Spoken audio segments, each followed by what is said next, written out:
Hi, this is Phil, and I'm here to tell you all about the Capes and Lunatics Patreon. Get early access to all of our interviews, including the monthly Chichester chats with writer and comic book legend DG Chichester, new episodes of classic Capes and Lunatics shows, including The Quantum Zone, This, That, or the Third, and many, many more specials, all completely uncensored. Access starts for $3 a month, full video when you pledge $5 a month. Check out the link in our show notes or go to patreon.com/CapesandLunatics. Hope to see you there. I love Ben Reilly. Hello, everyone. Welcome back. It's been a while, but they're back. The boys from Australia. By boys, I mean very old men. Welcome back to the Ultimate Spider Cast. I am Phil. Joining me, as always, it is the High Priestess, Conchu, and Sausage. It is. Hey, everybody. It's Ray. Hello. Great to be back. Looking forward to more Scarlet Spider. Loving it. Thanks, Phil.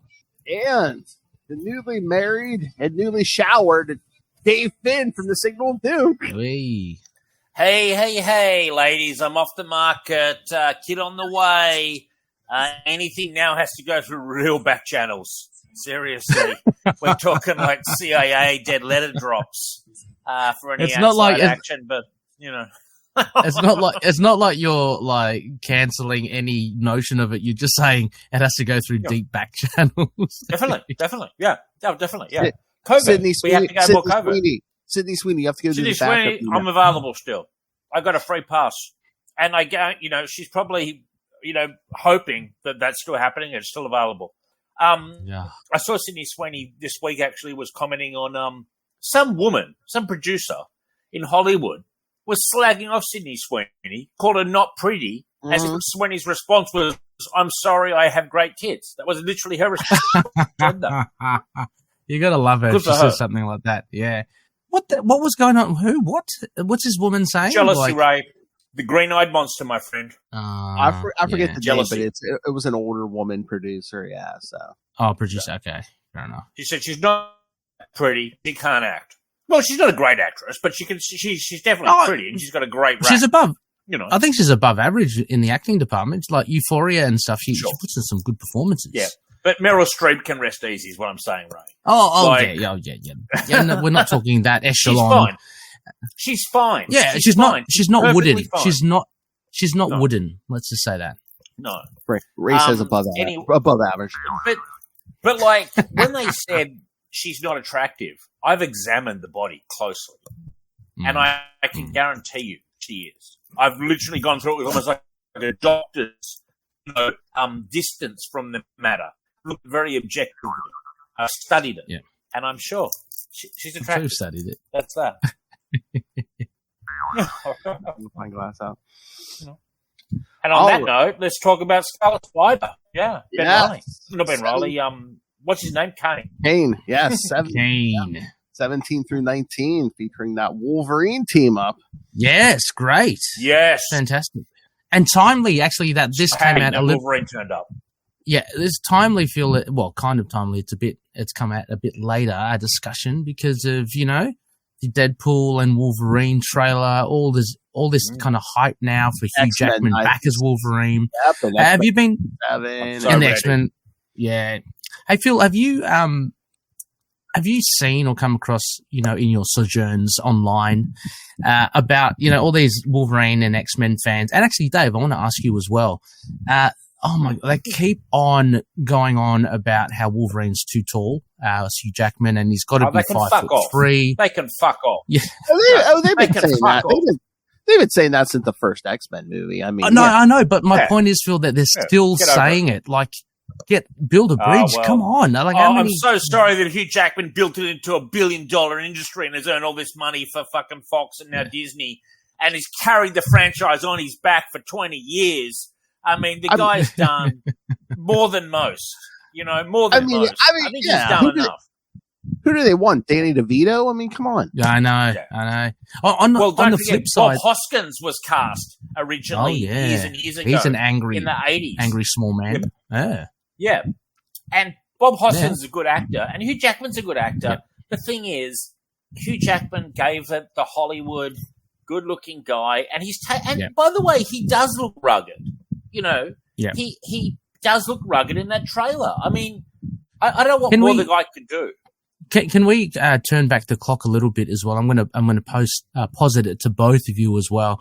Remember a couple of decades ago when Hugh Jackman just got cast and stuff, and then the stories came out that the other actor, Doug Gray Scott, was originally going to be cast as Hugh Jackman, but he couldn't do it because he was filming. I think he was filming Mission Impossible 2 or something. Or he was filming a movie, so conflict of interest. What do you guys think of Doug Gray Scott if he had been Wolverine? I don't even know who the fuck he is, man. I think he looks pretty good as Wolverine. He's kind of. I don't know about height. I mean, but, what's his name? I was going to say Gray Scott. Doug Gray Scott. Yeah. Yeah, I don't know how tall. I mean, he's probably he's similar. Are you to kidding? Hugh Jackman, right? Are you kidding? He's got the rough. He's got the rough look. Yeah. He's okay. I mean, he's not Hugh Jackman. Yeah, I mean, I'm just thinking that like when it initially was cast, I thought, okay, Doug Gray, he would have been pretty cool. He's got that bit of the grumpy look. Yeah. Bit of a grumpy look. But put that picture next to Hugh Jackman from 1998, and I'll take Hugh any day of the week.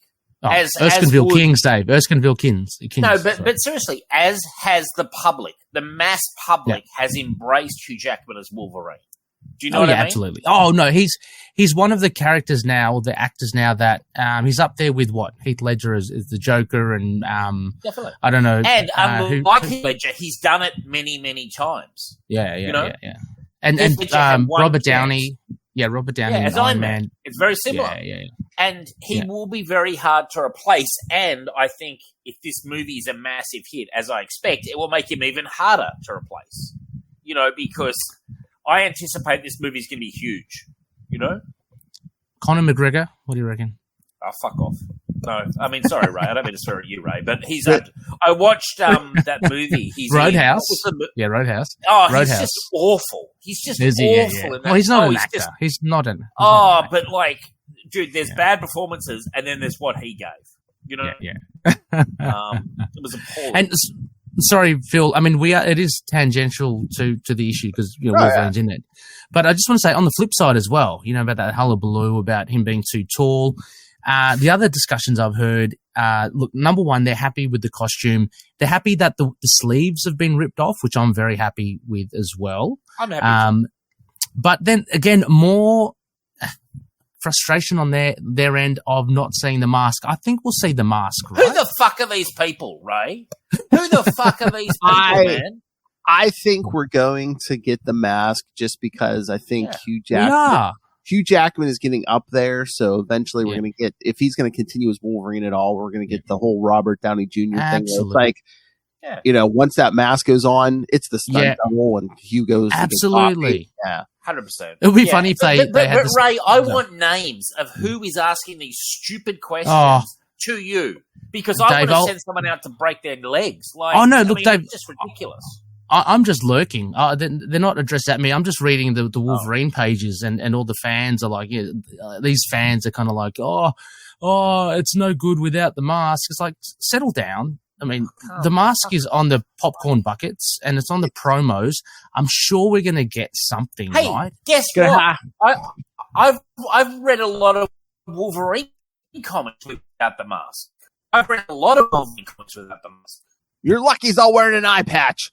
I was about to say, just slap an eye patch on him. I'll be happy. And a white tuxedo.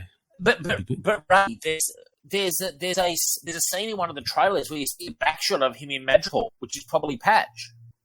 In the trailer, really? I didn't recall that. Really, that's awesome. I mean, well, Madripoor's established, right? In the first trailer, in the first trailer, you see a back shot of him in a white tuxedo with his hair up. Really awesome. Okay, I got to watch that again. That's awesome. It's in the first trailer. It's in not the one that came out a couple of days ago. The one before. Yeah, I can't remember the one before because the second one just blew me away. So I've got to look at the first one again. But how cool is this, Phil? Wolverine coming back. I won't hear a bad word said. I won't hear a bad word said about Hugh Jackman. I'm absolutely at a point now where I feel the man has done so much for this franchise, and frankly, one day he will be recast. That'll be a sad day for the community. Yeah, basically. I mean, Father Time takes us all, Dave. So, he can't live forever. Sure. But yeah, it's gonna be a sad day. No, and I do want to say this. I want to say this, and I'm serious. I will certainly be able to accept a new Wolverine actor. Do you know what I mean? I will accept it. I just want you to go out on a high note, basically. Do you know what I mean? Yeah. Oh yeah. What if it is Danny DeVito? Dave, would you be happy with that or? No. And I don't think you should be. Look, I have read hundreds, if not thousands, of Wolverine comics. I love Wolverine. I think it needs to be a super short person. It can be an average sized person, but I don't think we need like a midget. You know what I mean? Like, it's not the end of the world, guys. Yeah. They'll probably distinguish him from Hugh, but we'll probably make him slightly more bestial and a bit more rugged. That. But half reason for doing that is to distinguish him from Hugh Jackman. So it'll be a casting decision. I turned off my camera, by the way, guys, because I think I was still having issues. So no worries. No, it's getting better. No, I've got a couple of other things, but I don't want to railroad this episode because I know what will kind of. No, ask away. I'm excited to hear it, man. Well, only because Dave, because when I did say I lurked, I did interact. I just threw my penny in the fountain as well, just to see what happened. What other questions have they got? I'll answer. Well, them. As I was saying, the Wolverine fans were up in arms that he was not short enough, and God forbid he's the same height as Deadpool when they do that slow-mo walkout. I sent a little gif of Elsa from Frozen. Let it go, let it go. Let it go. Yeah. It's a good one, Ray. I like it. And the guy responded back. He goes, "No, I can't." He said, to the words of, I'm paraphrasing, "I'm Canadian and I'm very short. I'm repping." So he's standing up for all the short people, all the short Canadian people, Dave. So what do you think of that? What makes this more amusing is Hugh Jackman's definitely on the back end of playing Wolverine. Like it's not like he got cast yesterday. That's 24 years. 1998. Yeah. 24 so it's like calm down. You'll get your wish probably very shortly. Do you know what I mean? Yeah. I don't understand. So anyway, I thought it just they should think about the franchise and what these two people, Ryan Reynolds and Hugh Jackman, are doing. They're basically holding this fucking leaking ship that is the Marvel Cinematic Universe up and giving it a huge boost when it's had dismal films and dismal results for like the last 2 years. Like, no one gives a shit about fucking the Marvels or Echo or Ant-Man 3 and all these other shit movies that made no money. This movie will make money. That's the difference. You know what I mean? These people who are complaining should probably look at this film and go, yeah, these two people are actually holding up this fucking whole franchise pretty much by themselves. And these so-called fans, need to calm down. Well, what are your thoughts, Phil, on that as well? I mean, I think it is going to be a massive shot in the arm for Marvel, the MCU. Oh, yeah. This film. Yeah. Again, there's been so much positive feedback for that from those trailers. And like we were saying, X-Men 97's been getting good press. It's so fucking good, Phil. It is so good. I love I know. it. What do you want, Dave? I know. Yeah. Convince him, Dave. Convince him. Yeah. But one of the things we're on an upswing here. So why the fuck are these people complaining? They need to basically seriously. Yeah, I don't know. Like they need to calm. I mean, I'm getting upset now. Yeah, go back eating your tofu. Yeah, come on. I know. Can we at least acknowledge that this movie is going to do so well for Marvel and whatever, and just enjoy it rather than kind of like, people just. I think those guys are very much in the minority. I think that they're loud. You know what I mean? Like the real Wolverine fans are going to be pretty fucking happy with this movie. Seriously, it's going to be awesome. I cannot wait. All the Easter eggs as well. I don't want to spoil anything for people that are listening, but did you see all those Easter eggs dropped in the trailer? Tell us. I saw the one about Liefeld.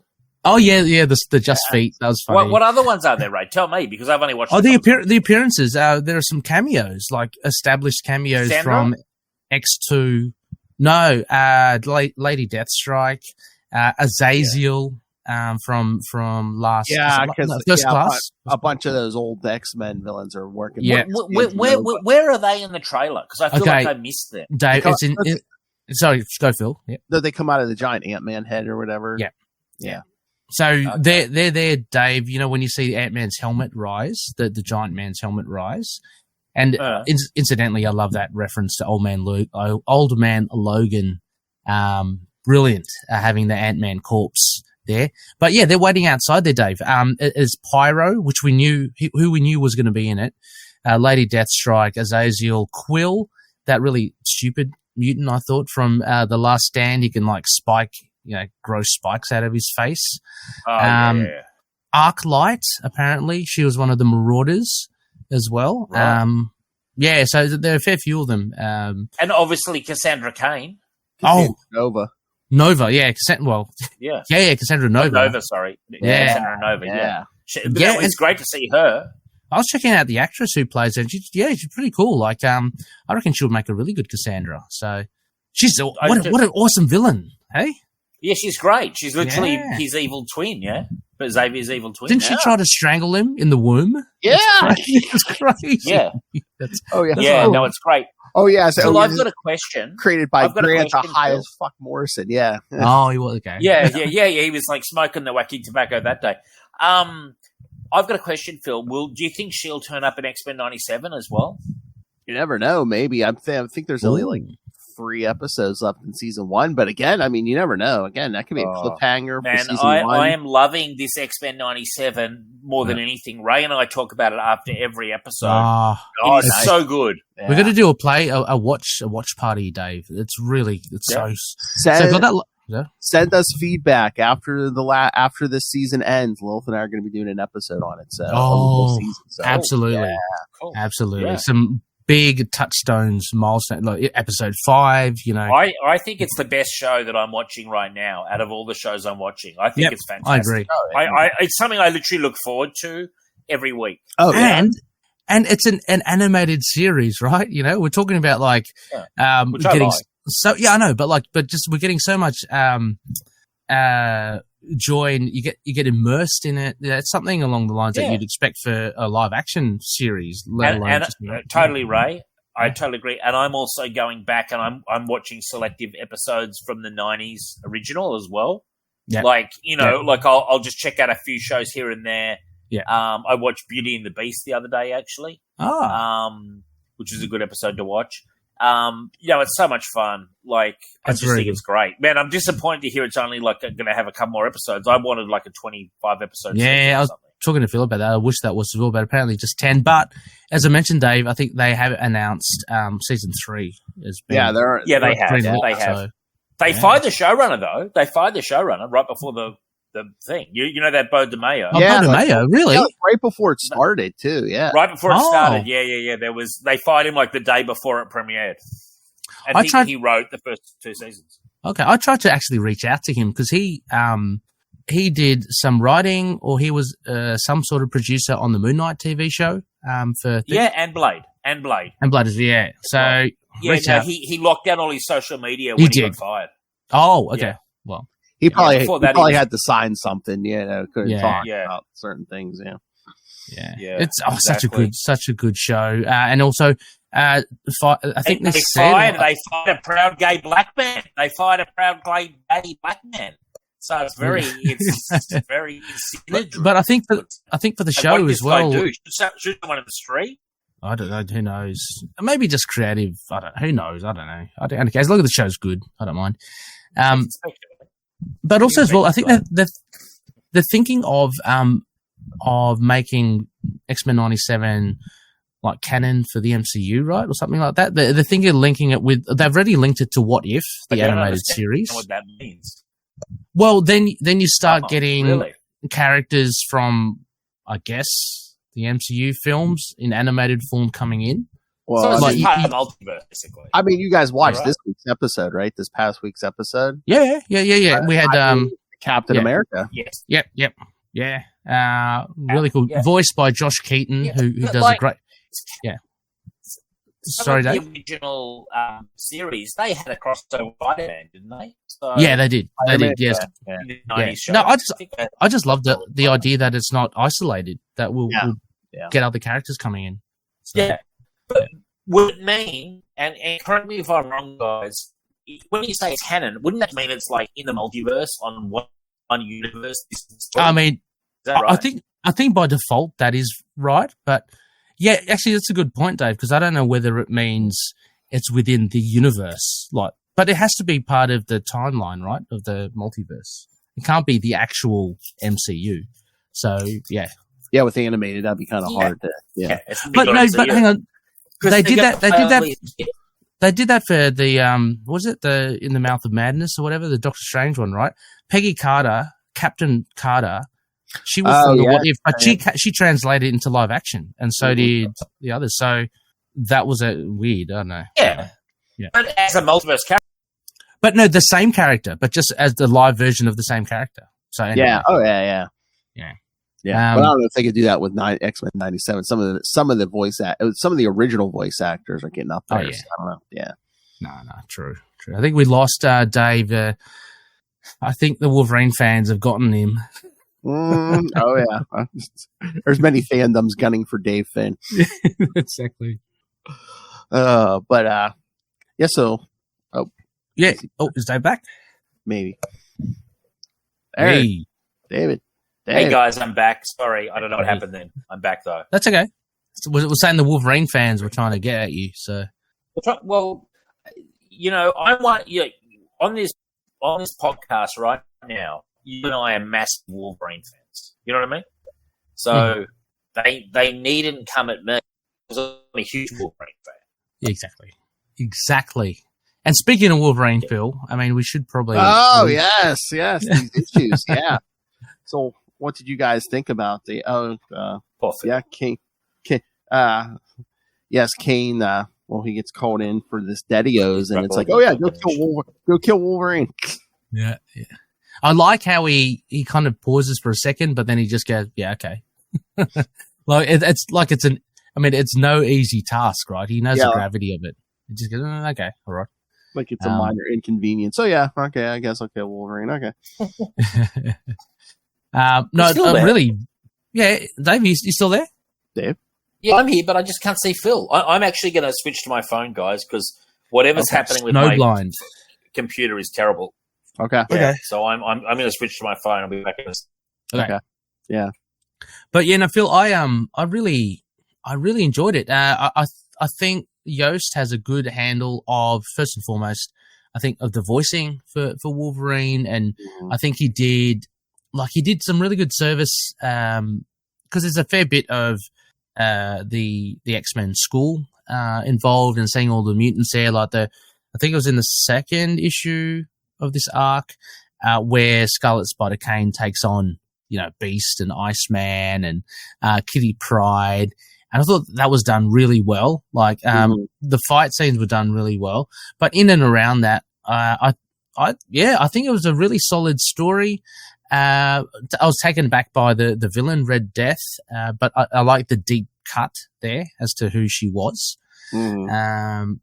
And I love the guild. I think they're great. I mean, I'm surprised they didn't mention Gambit at all, even Wolverine or whatever about the guild, because he was a large part of that. But anyway, beside that, really good. Just really fun. Araceli was really cool as well. I thought she was pretty funny with Hummingbird, and she was annoying. Hey, Dave. I think I solved the problem. Guess what? It was all my own fault. What was it? Yeah, what happened? I'm an idiot, basically. I accidentally had my VPN set up, and I think that was interfering with the whole thing. And I actually didn't realize. See, now it's perfectly clear. So yes, perfectly clear. So my apologies, guys. My apologies to Wolverine fans. I was a little grumpy. And, I love the Wolverine fans. But, they took some friendly fire. What can I say? Exactly. You should never apologize, Dave. They have to be as grizzly and hard. It's not a proper apology. It's not a sincere apology. It's a token apology at best. Yeah. But anyway, Dave, we were just talking about the overall. What did you think of Wolverine and interaction with Scarlet Spider in these issues. Good, really good. Yeah. I also I read I read the entirety of Jason Aaron's Wolverine and the X-Men when this is clearly set. Nice. And I loved this. I thought these 3 issues were an absolute pleasure. They read so easily. I felt like he got Wolverine and other X-Men members too, because it was more than just Wolverine. I thought it was an effortless read. I thought it was fantastic, actually. Yeah. Yeah. Look, if there's one quibble I have, and I think I raised this with the previous filler issue that we covered last time. I think towards the end the art kind of changed. It kind of simplified, and again I wonder about timing issues and whatever. It's not a big thing, but it was noticeable for me because I really do I'm looking at the first issue now, and I really do love the art, but I felt it kind of fell off towards the end. And again, I wonder whether that's my expectations for art from Marvel Comics have declined so drastically. That when they're serviceable, as they are here, that's good enough. I'll tell you a story, kids. Okay, so last night, as everyone knows, I'm a huge Emma Frost fan. Okay, I love Emma Frost. She's my favorite. So I've been waiting to read this issue called Emma Frost Black that I've had for years. Last night, I sat down and said, I'm going to read Emma Frost Black. Some of the poorest art I've ever seen. Oh, really? Comic. Oh, just terrible. When I say terrible art, you would be embarrassed to put this in a comic. This is high school level art. Wow. And I was just like, who the hell did this? I mean, look, and don't get me wrong, the story was also pretty poor as well. And I got to it, and that has been on my iPad to read for years. And when I finally got there, and one of my favorite characters of all time, I mean, she did what I would think the ugliest Rogue you could do. I mean, Rogue looked like a 40-year-old guy, you know? I don't know. What I'm trying to say is the artwork in Marvel Comics often is so poor. And here, it's what I would call serviceable. I thought it was good. I thought it was good to be in. I just thought it got watered down towards the end, but it fell off a cliff. It fell, you know what it is? You know what it is? They don't care about quality at all. You know what I mean? The story was good, and they're like, "Oh well, fuck, we've actually got a good story. That's rare." So let's just fill in the blanks with the artwork, and it was good enough. Like I wasn't sitting here thinking it's amazing. Oh my god, I was like, it's good enough. It got us to the end point, but I agree with you, Ray. It did fall off, but that's to be expected. You know? I just remembered. I have a recommendation, especially for you, Dave. The new issue of Daredevil came out this week. It's the 60th anniversary issue, so it's bigger. It has a whole bunch of backups. There's a D.G. Chichester story in there. It's another Black Armor story. It's like 10 pages. Nice.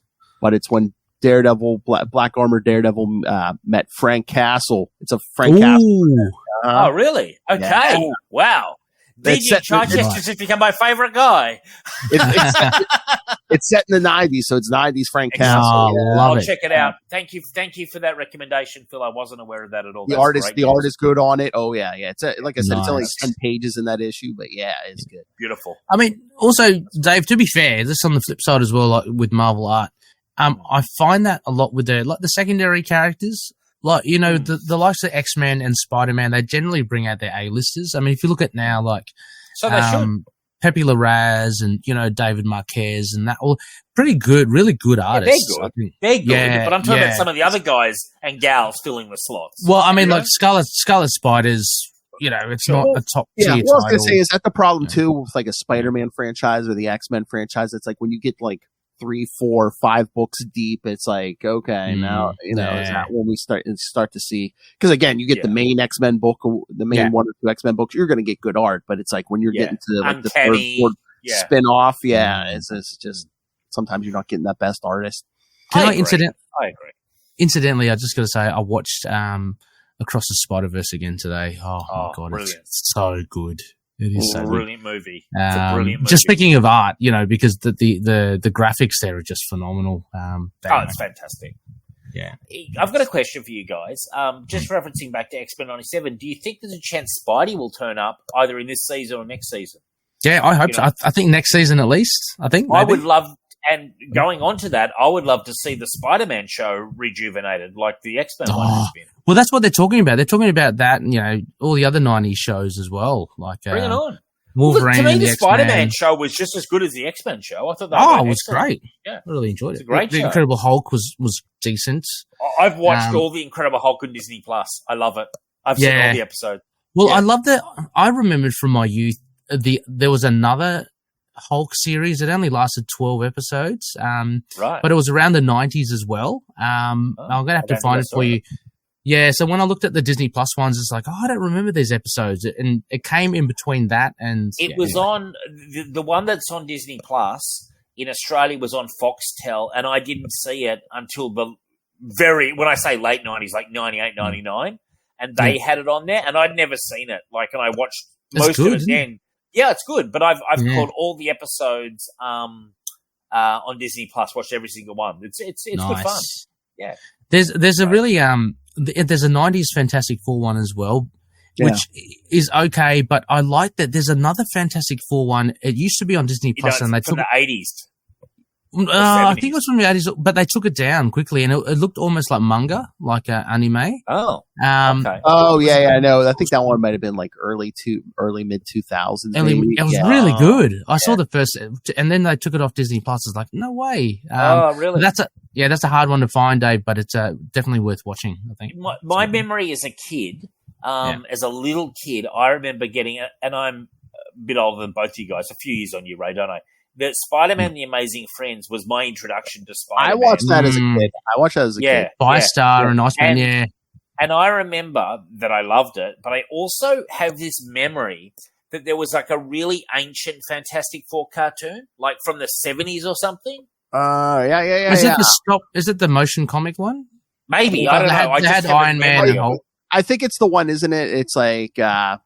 it's the Fantastic Four, but there's no Human Torch. It's Herbie the Robot instead or something. That probably is it. And I just remember it being a thing. I don't really, as I was a little kid. I didn't see a ton of it, but I thought you guys were going to say I remember at least up here on Saturday mornings, we would get Spider-Man and His Amazing Friends. And then after that, we would get there was another Hulk animated series, which I don't even think it's on Disney Plus. I think that's probably the one I'm talking about, Phil. There's only 12 episodes of that. There's only 12. That might be it. That was my favorite. That was my favorite one because the opening theme and all that, I kind of still remember it. And when I watched the Hulk one on Disney Plus, I was like, this is not the opening I remember. So was it from like the 80s? Was it like yeah? Like I said, every Saturday morning it came on right after. I feel like I saw a couple of episodes of it. Okay. I will tell you this, and this is you'll know if this is it or not.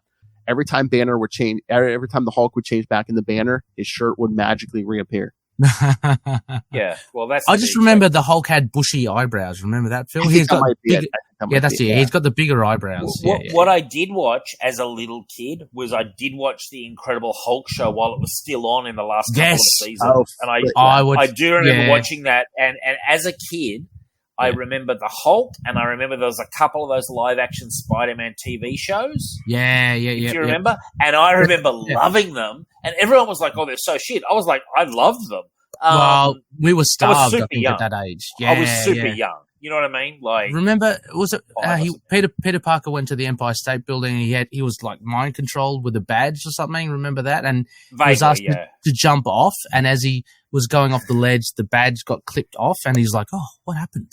I remember vaguely. Yeah. No, there were two of them, and I watched both of them. But like when we were little kids, like it was kind of all you had, but we kind of loved it. I loved it. To be honest, we were super young. Yeah. But I remember loving Spider-Man and His Amazing Friends. That was a show I would watch. Yeah, I didn't see that until a bit later. Yeah, you guys know who loved all that 70s Marvel stuff? Charlie Esser. That's right. He would have loved it. Yeah, that's awesome. Him. Nice one. Where did you get that? Yeah, Lilith sent it to me, and now every so often he makes an appearance. Cool. Anytime I do the voice now, Lilith is like, "Oh God, what did I do?" No, well, God bless him, and like, I mean, he was around my age and your age, wasn't he, Ray? Like, he was in his 40s, I think he's a bit older. He's a bit older. Okay, he was in 50s, if he was a bit older, it would even be more present in your mind. Yeah.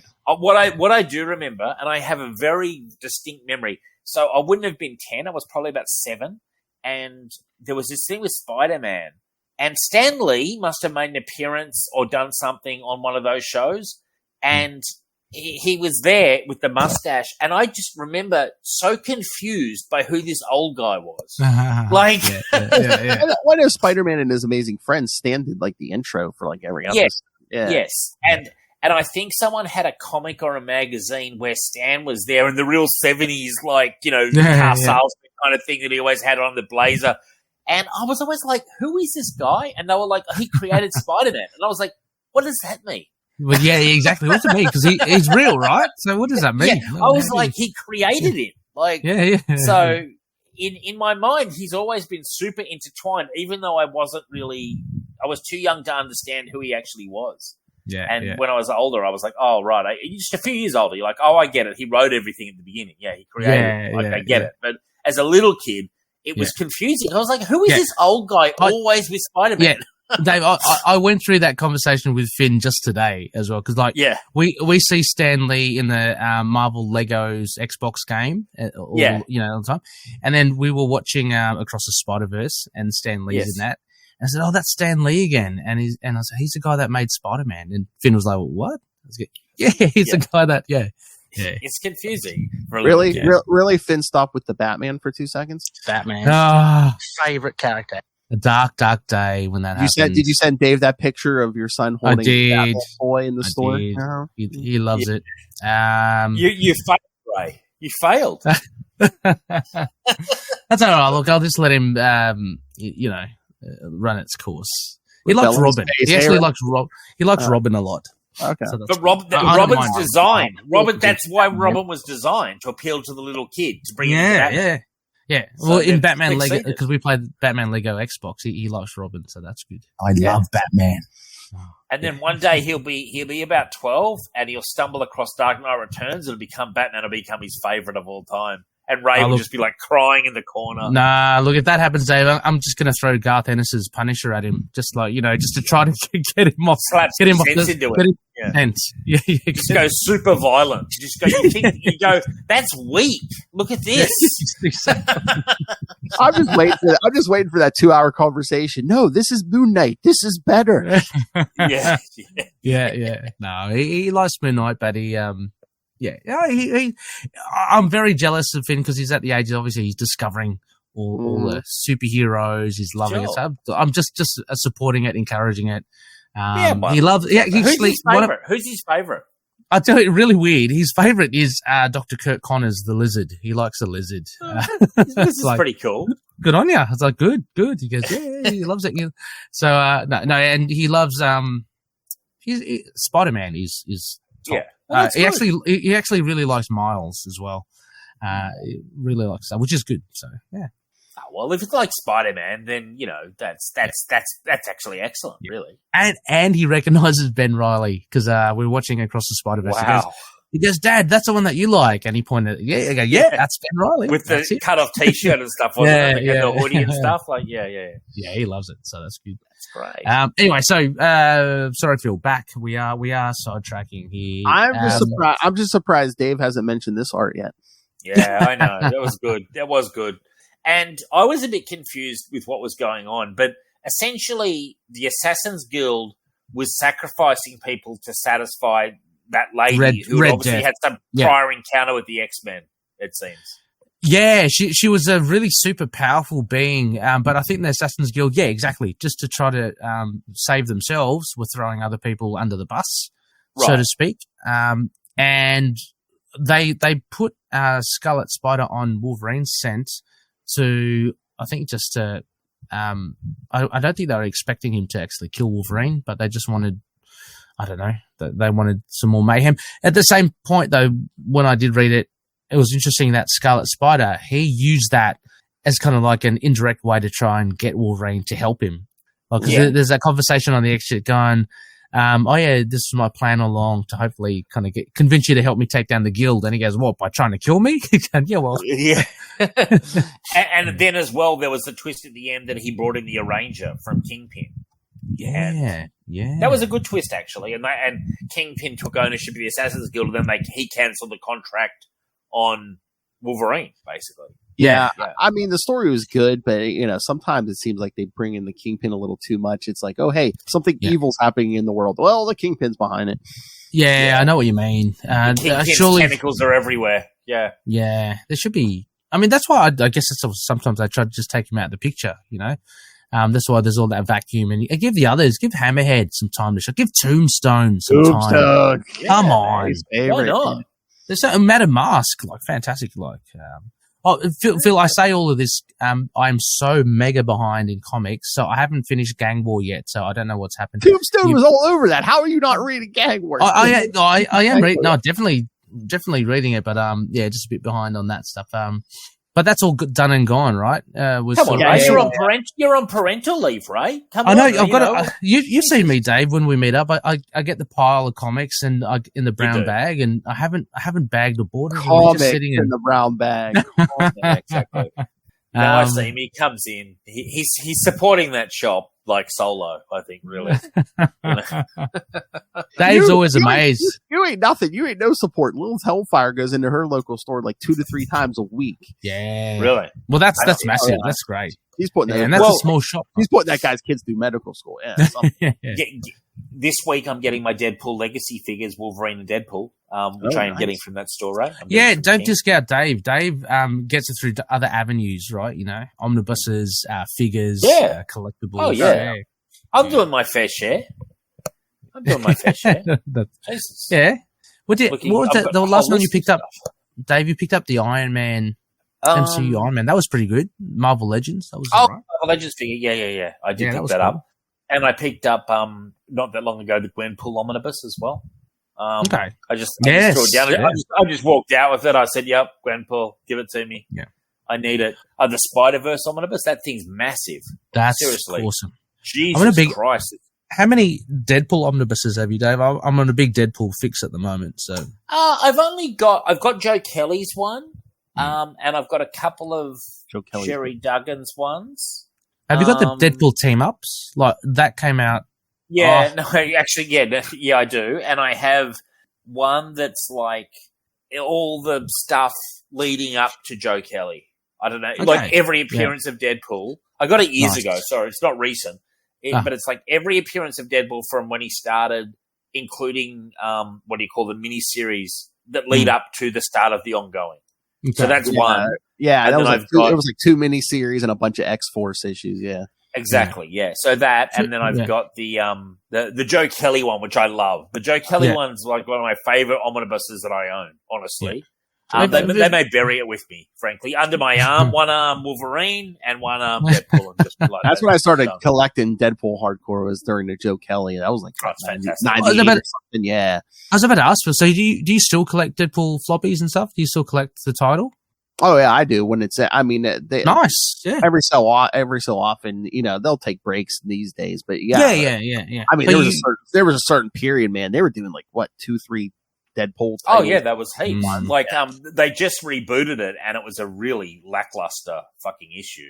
The new one, yeah. Cody Ziegler. I've got it's that. All right. I mean, again, it's only one issue, so I'm like, I think he's a pretty solid writer, but yeah. Guess what, guys? You're like politicians here. I'm real talk right now. It's an awful issue. It's a fucking terrible issue. I haven't read. You know what it is? I haven't read it. I'll summarize it. It's very bland. It's very, very, very, very tame. And it's just, it feels like he's just doing by the numbers. It's really not good. Have you read, is it Alyssa Wong? Did she do the one before it? Have you read that? Yeah. That wasn't my Wasn't favorite. good? No. How about the Kelly Thompson one? Kelly Thompson was good. It was quite good, yeah. Jerry Duggins was excellent. Jerry Duggins was the latest one. The last Kelly one I collected. Thompson I read most of, and she's actually quite good, as she normally is. I like Kelly Thompson. She's very good. Yeah, very. All right, unfortunately. All right, I'll give you a recommendation to watch out for an upcoming. I think it's in June or something. Kelly Thompson is going to be doing a over at Image Comics a Scarlet miniseries, for G.I. Joe. Oh yeah, dude. Yeah. We're gonna be talking to her about that. Yeah. Really? Uh-huh. Because we're doing all of them on Signal. We've been doing all the G.I. Joe issues. So I would Yeah, be very new interested. ones? I should reach out to her. Is she pretty easy to get? Did she come back to you? Yeah, quickly? she's free. She'll usually come on. Yeah. She's. I'd a like to great get Kelly conversation. Thompson because I like her on a lot of stuff she's done. Oh, Yeah. I'll listen to Phil- that. Interview. Can you tell me when you do that interview, Phil, so I can listen? Yeah. We're gonna wait till the first issue of that because Scarlet comes out. That's like I said, it's probably not gonna be till like. I June, am the biggest Scarlet fan. I'm a big G.I. Joe fan, Phil. Big fan. And we've done all the issues of the reboot, and they've been really good, actually. Oh yeah, like the Cobra Commander and the Duke and stuff. Duke. Yeah. Me, Russell, and Justin have been doing that once. Yo, Joe! Oh yeah, Go. that and the Ray, trailer. Ray needs to get on board. I keep telling Ray he needs to get on board. Yeah, I Ray, you do, feel like man. I've missed the train. I feel I've missed the boat on that one. Oh yeah, they're good. Yeah, and It's it's gonna be tied, Ray. it's tied A into world the to new try and. It's tied into the new Transformers series. Oh, okay. Yeah.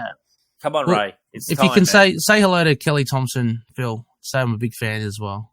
Oh, yeah, but you're not reading it. You've not No, done I read a lot of it. No, I read a lot of it. So I haven't read her Deadpool stuff, but I absolutely love all her other. Black Widow was awesome. Well, Friggin' okay. awesome. Let me tell you this. This new West Coast Deadpool run, Avengers. new Deadpool run, sadly, has a leftover from the previous run. One of my pet Oh. hates in comics. What is the leftover? Like a fucking animal that's with her. It's like a A pet hint, sorry? symbiote thing. It's like a pet symbiote thing. It's so stupid. But like, it's so dumb that should have been wrapped up in the last person's run. But instead we're left with, it's like you're left over with the leftovers from the meal from last night, except you don't like the meal. And I'm like, no, I was incensed when we did that issue. And I think I was calling for people's heads. You know, and and I think CB may have come under fire at one point. Surprisingly, hey, Phil, has Wolverine Deadpool? Is it World War III or something? Has that come out yet? Not yet. This week. Okay, cool. I'm looking forward to that. Is that Cubit? That's Cubit, right? And Joe Kelly. Yeah, it is Cubit. Yes. And we'll be doing it on the show this week, Ray, by the way. Well, hopefully I will. Yeah, I would like to leave some. Yeah, I got to read it. It's really good. Anyway, so yeah, Ray, you need to get your life together, man. You like the Tigers. You're on a 3-match losing streak, my friend. Priorities, man. Priorities. You need to turn it around. You need to turn it around, Ray. Yeah, I can turn it around. You can do it. Yeah, you can do it. Deadpool's good. I like Deadpool. Okay, I got a disappointment and a recommendation. The disappointment this week was Amazing Spider-Man. Chasm's back. Oh, bullshit! No way. Yeah. Well, hopefully, right? hopefully he's back so they can fix him straight away. I hope, but again, it's Zeb Wells, so I ain't holding out no hope there. Oh. Zeb Wells.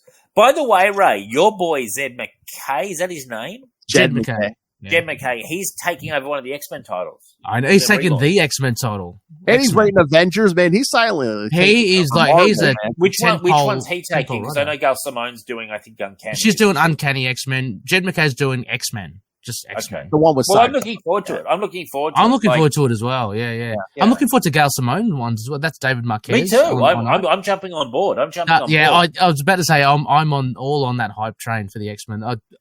Krakoa's over. I read an article. I read an article by where they interviewed Brevoort, your favorite, Dave. And I've declared a ceasefire on Brevoort because I want to get him on the show. There's a ceasefire in operation. It's a negotiated peace program. If he ever catches wind of all your previous comments and stuff, then fuck him. That's why his internet connection's been slow, man. He's scrubbing the internet of all the mentions of him and Brevoort. Look, occasionally we throw Brevoort a bone. Very occasionally. Yeah. But he said as well, because they're all talking, some fans are kind of concerned about, this new run, what's that? They're kind of wiping the slate and Krakoa's kind of like nothing now. And Brevoort's basically saying, we always reset stories. Like, this is a reset. We do this all the time in comics. It's just nothing new. True. So, yeah, absolutely, which I totally agree as well. So I'm looking forward to this kind of new start. I will make a comment, though. I think Krakoa will go down as an interesting idea with a great first act that they didn't know how to follow up on. And it could have been, if it had been executed properly, and I dare I say professionally, it could have been a long-running idea for the X-Men. Well, once again, I think they had I think they even confirmed they had there was like a first, second, third act, but it's like it must have been selling, so they're like, no, just keep the second act going. Yeah, and then it petered out. I mean, Krakoa's been going since what, 2018, 2019? Yeah. Oh, has it? No, pre-COVID? No, has it? Yeah, it started. It was pre-COVID. I thought it was post-COVID. Yeah. Okay. No, Wow. it was pre-COVID when he. Wow, that's long. Yeah. My point is, I'm looking forward to the reboot too. Yes. But many reboots don't work. So and the hype on it, they've really got to hop on board the hype train that comes with X-Men 97, because I think there will be a lot more eyeballs on the title. I think a lot of lapsed X-readers will come back. Yeah. Well, yeah. I mean, if you look at some of the lineups for these new X-Books, I think they are jumping on the hype train. Yes. Good. Yeah. I'm glad. I'm really glad. I'm excited. I mean, look, my limited knowledge of the Krakoa whole kind of saga. What's your take? So essentially, like, any mutant can come back from the dead, right? They just get gold balls to freaking grow them again. What are your thoughts on that? I mean, I think it's an interesting concept. I think the whole thing's a really interesting concept that probably isn't best suited to a Marvel franchise. Yeah. But it's just like there's no, how shall I say, there's nothing more at stake anymore. Like, if anyone can just come back, there's some interesting ideas in, like, you can come back as the version you want to be. So you can come back as different variations on the characters. Well, yeah, they basically backed up people's brains with telepaths and stuff. So it's like you died, they cloned you a new body and through that. Yeah, but what's the point if you could just? What's the point if you can just come back easily like that? They've kind of they're like, that's been destroyed. I don't think they can do it anymore. Oh, okay. Yeah, they can't do that anymore. Yeah. Oh, good. Yeah. Good. Yeah, but Ray, in all honesty, if you read the opening stuff, it is. I have read the. Yeah.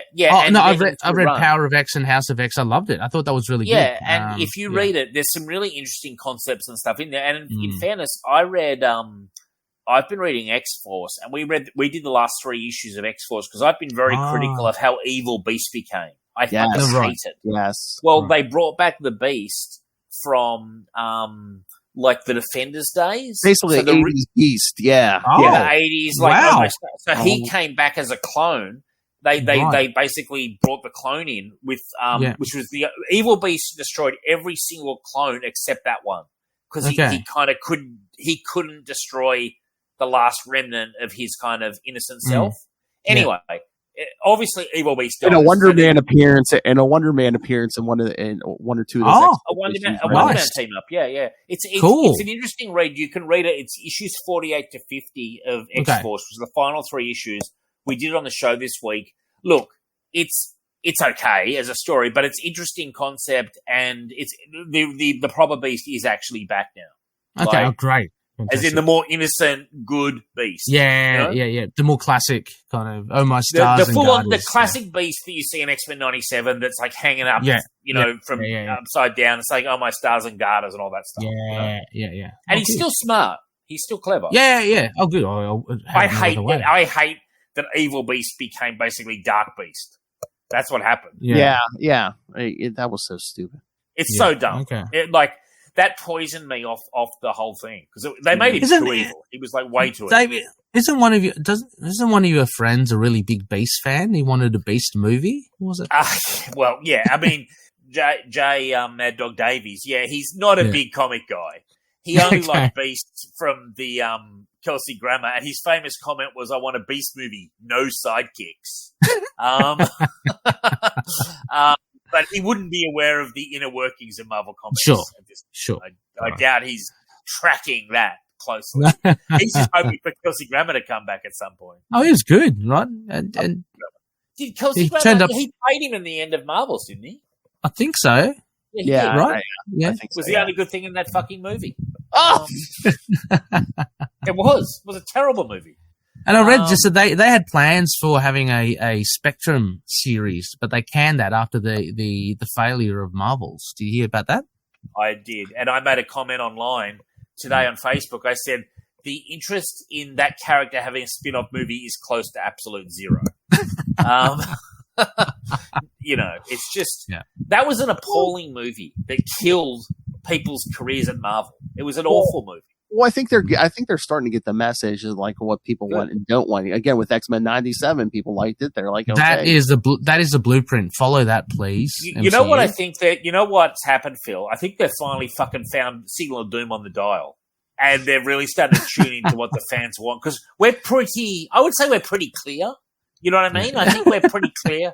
And they're starting to, they're like, wow, this guy, these guys here are really starting to get the message out there. Yeah. You know what? I know people are going to like, oh, Dave's insane and stuff, but I think Dave has a point. I mean, just from the stuff we've said on our shows and stuff, and we just see like Marvel, you know, like kind of like silently do this months later. I think they do search the internet for podcasts and stuff, and you're just like, probably have people thinking. They probably have staff like, you know, digital media like Agent M and all that, just scouring and seeing, okay, what is the flavor online? What are the fans kind of, I'd agree as well. They listen to our show and they're like, man, that Ray likes Marvel Snap. Loves it.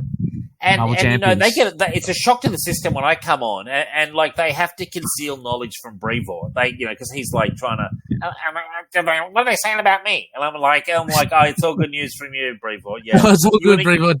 Don't worry. You and Akira Yoshida are safe. Don't worry. I thought he was dead, but Gardner Fox really seems to hate you. Exactly. Seriously, don't hit that. Don't hit that. AI Gardner Fox, an AI Gardner Fox on my show, I'd be very happy. Like an AI interview with Gardner Fox. Awesome. It's crazy. Hey, is anyone reading Ultimate Spider-Man? That is good. I missed the. I've kind of gone off only because I wanted to collect that, but they all sold out at King's. Oh yeah, they've been selling out. Again, it's a married Spider-Man. Is it good? Yeah. It's a married Spider-Man with kids, and I think again that's another message Marvel's getting because that's selling out. Yeah. No, I want to. When it gets to volume 1, I think we'll do it on the show because we did the first couple of issues, and I really enjoyed I might get it. the So trade. I want to wait for the first trade, which can't be far away. It can't be because I think this was issue 4 that came out, so it must be getting close. So from what I saw, look, I think eventually they're going to have to come around to and I think they're coming to the realization that people want the classic characters and like blah blah blah. Like it's not that surprising. Like there's a reason these characters are so damn popular, and some other characters are not, and are sort of Z-list or D-list characters. I mean, it is what it is. I'm sure they listen to Signal. As I said, there's been a ceasefire declared on Brevoort, so he can come in now. And I said I won't ambush him much. You know, we'll get an hour in before I pull the rug on him, Ray. Yeah, that's it. Lull him. And I'll try to do the magician's trick where you pull the rug and it leaves all the glasses on. And he stays still there. Stunned. Yeah, he was stunned. And then I'll say, here's my question. I'll go, so with your treatment of Punisher, why was it so cowardly? And there you go. And just drop that bombshell and just see how he responds. You know, I just want to see him. I just want to see him answer some certain questions and to watch Dave like live bite his tongue off. You know, just like yeah. Well, you've got to sometimes lure them into the web. You know, that's it. Lure them in. You can't just blast from the beginning. No, you've got to lure them in. Get them comfy. Get them a cup of tea. Make sure that they're nice and put his feet up. Give him a nice beverage, Dave. The thing with him is he's going to come in like, look, he's looking around. Where are they going to snipe me from? Where's it going to be? But what a golden day that would be. I said it would be like Frost Nixon if anyone's seen that movie. You know, Ray, did I see you roll your eyes then? I think I saw you roll your eyes, Ray. There was no need for that. No. We get him in, and then we grind away for maybe say 20 minutes, and then I really start to turn the dial up. Yeah, and he starts to get a flavour for what the audience is thinking, and just how cowardly the treatment of Frank Castle was. But if his X-Men reboot's a success and the books are actually good, we can throw him a bouquet of roses at the start. Look, again, I'm way out of touch. How is David Propose's Punisher? Is that still going? Or is it finished? It was actually Did quite it finish? Good. Yeah, it was just a mini. Okay. It was actually quite good. Really, you had him on the show, didn't you, Phil? Yeah. No, great guy. Yeah, he's very good. It was really quite readable. Yeah, it was quite nice. Yeah. But where does it leave is there any opening for Frank, or what's happening? It has nothing to do with Frank at all. It just sets up a character. Yeah, Jake. Whatever. That's like an alternate sort of Punisher. Yeah, it's okay. To be honest, it's quite inconsequential, but it's quite well. The guy can write, Okay. and it's got good art as well. So yeah.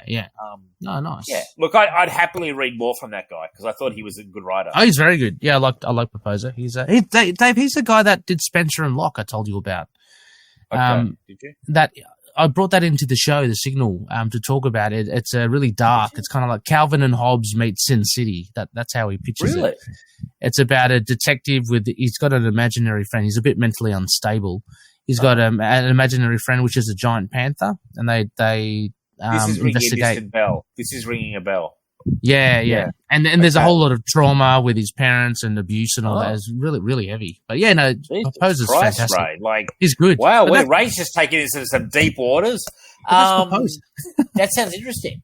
Yeah. All right, well, I can check that out. That's a comic, Ray, right? Yeah, Spencer and Locke.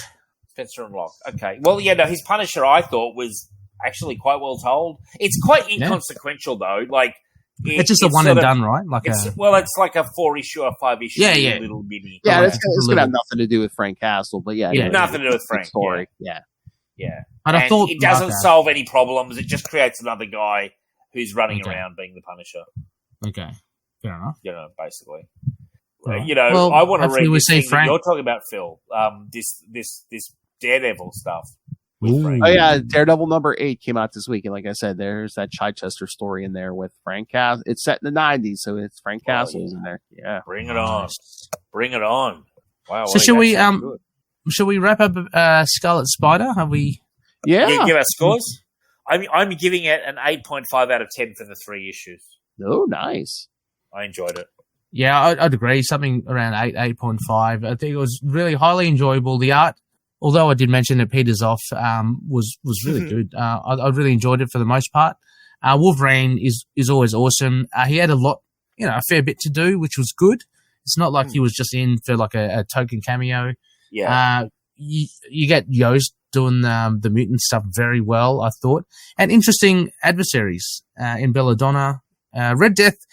I wasn't too invested in Red Death, but she served a purpose and she did it, so that was okay. But the Assassin's Guild was pretty cool, I thought. Smithy, who's the other guy? Was it Harvest? All these other weird assassins. Like they were pretty cool. So, question for you, Ray. What was the score? 8.5. Give us a lock in a number, please. Yeah. 8.5 then. 8.5. Okay, all right. And Ray, I was going to say, wasn't it good? Belladonna was also seen in the X-Men 97 episode with the funeral of Gambit. She was there. Yes, yeah, that was good. Question, in that funeral, who was the long-haired dude? Was that Alex Summers? I heard it was his brother. I don't know if that's correct, but that's what I heard. Okay. Yeah, go back and watch the episode. Yeah, from the original. Yeah. Oh, that's his brother. The guy with the sort of like the Barry Gibb beard and long hair, yeah? The long hair, yeah, that's his brother. Yeah, okay, sure. Yeah, if you go back to the episode they introduced him, it's like, you go back and see. Okay. Okay. Cool. Yeah, 8.5. How about you, Phil? What do you make of these? I think I gotta. This might sound kind of boring, but I might have to agree with you guys and do the 8.5 because the story's good. Like Ray better said, than average. Yeah, Yost gets the X-Men. Again, the art could have been better in a few places, or it also might have been higher. But it was overall a good story. And like Ray was saying, like I think when you dropped off, Dave, it's like I'm surprised they didn't mention Gambit at all since we weren't the Assassins. Yeah, were you surprised, Dave? Like Gambit and Belladonna and the Guild. It would have been good. I would have enjoyed it if they'd done it. Yeah, for sure. But it's maybe had Gambit come in and just throw a card and just leave. Actually, maybe not. I think it's similar to, like, say, if Sabretooth made an appearance, but whenever you see Sabretooth, you don't always have to mention Wolverine, so maybe that's fair enough. Although I do like it when they do. But anyway, it was just a good story. I mean, it was a lovely little 3-parter, and honestly, I say it again and again, for a character that I couldn't have given 2 shits about, like the Kaine's version of whatever. It's actually such a good series. It really is a good series. It is a good series. Yeah. I love it. Oh yeah, because like I say, with the Scarlet Spiders, even with Ben, but Kaine more so, it's like you can do stuff you wouldn't do with Peter Parker. Oh yeah, he's dark. You wanted to kill a guy? He can kill a guy. Well, it's like when Wolverine says, "Are you the evil Spider clone?" He's like, "Yeah." Yeah. That's it. Actually, I'm like, I got a clone too. I'm also digging. It's not my favorite costume, but I also like seeing Wolverine every now and again in the black and grey. Oh, the X-Force. X-Force, yeah, it's really cool. Yeah. Because it's it's more covert. It's more like the Black Ops, Black Ops costume. Yeah, that's pretty cool. Yeah, all good. Well, it's been a pleasure as always, guys. What can I say? All right, well, we've knocked it out of the park once again. You want to know what you're reading next time? Yeah, definitely. All right, we're gonna do it's another crossover because it's gonna be Scarlet Spider 20 and Superior Spider-Man Team Up number 2. Awesome. Oh, nice. Okay, I've got it here. Let me Superior Spider-Man, yes. Oh yeah, and you know what? I would have read that. Okay. I would have read that Superior Spider-Man Team Up back in the day because I read all the issues with him. Okay, yeah. It was really good, by the way. I love that title. I love Superior Spider-Man. He's good. Yeah. Awesome. Nice. Can't wait. Strong stuff. All right. So everyone send us all your thoughts on that and everything we mentioned today. The stuff, everything. Email us CapesandLunatics@gmail.com or call the voicemail 614-382-2737. That's 614-38-CAPES. And of course, you can find episodes, social media, merchandise. You can get the old merchandise like the old man over there, or you can get the new logo. Oh, nice. Right. Yeah, that's right. Yeah, new logo. That's right. Yeah. Wow. Got a few new logos. Yeah. So you can get that merch. You can rain just random money. Me and Lil came up with the new thing. Yeah, you can just rain random money on us like we're a girl dancing in the club, trying to win. Yeah, right. Just rain random money on us. People want to see stuff though for money. They want to see some flesh, Phil. Oh, you want to see some flesh? You want to see my boobs? Okay. And of course, please subscribe to our Patreon because again, you listen to half our shows and think they're crazy. That's us censored. So yes, you want the uncensored Lilith Hellfire. You got to subscribe to our Patreon. So everything. Is she worse than me, uncensored? I feel I'm fairly bad. She worse than me. She probably is. I don't know I don't know what's worse because I mean, drunk is one thing, but she's almost like scary or sober because she really hasn't been drinking a lot because she's training for a marathon at the end of the year. All right. So I mean, sober Lilith Hellfire is even scarier. Big grizzly, big grumpy. She's been giving up a lot of things like men, alcohol. Oh yeah, I mean, I'm just like, oh god, all the vices. New Year's Eve is really going to be banging at Lilith's house. Jeez. So find everything. Sorry. Go on. No, tubespace.io/CapesandLunatics Podcast Network. Tubespace.io/CapesandLunatics Podcast Network. More vicious and brutal than ever. Yeah. All right. So where should we go? All right. Sing. Newly married David Finn. Where can people find you? They can find me in the chapel. Look, Signal of Doom. I've actually just launched an Instagram for Signal of Doom. And that's that's right. So Signal of Doom's now on Instagram, Signal_of_Doom, so just Signal of Doom. And we're on Facebook, but anywhere you find your podcasts, we're having a lot of fun at the moment. And Phil, I just want to say your background looks amazing. What you've got, it looks awesome. Oh, thank you, really good. Yeah. Like it's a bit more Moon Knight, but it's all right. Yeah, could do with a bit more Moon Knight, I guess. I see. Is that Kyle Rayner I see behind you, Phil? Is that Kyle? Yeah, that's a print up there. Yeah. It looks really cool. I really like it. That's something that I want to do when we get the house renovated. In my office, I want to do that kind of thing. Oh, Phil, you should see Dave's library. Sorry, Oh, well, right now the library's on storage, but when it does get set up, it'll be impressive along with my... all those Playboys. Yeah, man. But, Signal of Doom and just keep on rolling, keep on killing, guys. And thanks for having me, Phil and Ray. Thanks for being here. I wish you would talk more, but thank you. Well, I came in a bit feisty tonight. And Ray fired me on all that stuff. That Wolverine. Yeah, that's why I'm here, Dave. That's why I'm here. All right. Instigator Ray, where can people find High Priest of Khonshu? Where can people find you when you're not on Ray Plays Games on YouTube where he does every episode, kids? Yeah, I'm still podcasting. Don't worry. It's just a little less frequent. That's all. Just trying to spread the Ray love everywhere. So you'll find me on Into the Night, the Moon Knight podcast. We feature the new issues of Moon Knight that come out. So Rebecca and I will discuss those. Just dropped a recent episode of To Know Her Is to Fear Her, the Spider-Woman podcast. That's with Saren, and we're going through the new Spider-Woman series helmed by Steve Fox. You can also find me with a couple of other blokes, Russell and Justin, on Predator and Prey. Actually, it's just Justin and myself. Russell has taken a little bit of a hiatus. So myself and Justin on Predator and Prey, your Ucha podcast. We'll be back very soon. We've got something scheduled up to record there. That will be on Ed Brisson's latest issues of the Predator series. Cool. Yeah. And as Phil mentioned, I am also on YouTube. I have a YouTube channel, Ray Plays Games. I do solo playthroughs, single-handed, true solo or two-handed solo. Mainly doing Marvel Champions, Marvel Legendary, sorry, and stuff like Final Girl. I told you he plays with himself online. Plays with him double-handed, single-handed, Final Girl. It's all happening on Ray Plays Games. I need two hands. Let me tell you. So, Marlene making an appearance. Finally. But you go check it out on Ray Plays Games. Having a whole lot of fun there, and some new releases from Marvel Champions and Legendary. I'm hoping to actually I've joined a tournament as well for Marvel Legendary that kicks off May 1st. So I'll be screening my games there. Hopefully I'll win. I'll probably be knocked out because I'm not that good a player, but it should be fun. Check it out. Rumpy pumpy. Sex on the mind. Yep. A couple of balls down the gob. Yeah, well, you know. It's all happening. It's all happening at Ray Plays Games. All sorts of stuff going on there. One-handed, two-handed, two-handed, Final Girl. He's throwing all the comments around, like trying to entice people to get involved. That's it. A lot of games. I know. That's what Lilith was complimenting you, Ray. She said, usually people charge to let people watch them play with themselves online.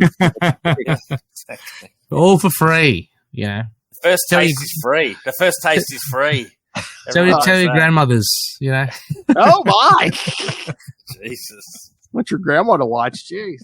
Well, all right. Thank you for joining us. Again, next week you'll hear me and Will start talking some Black Cat. Nice. Felicia. Get ready, kids. Yeah, this summer we're talking all your favorite cannon fodder villains. But until then, bring on back.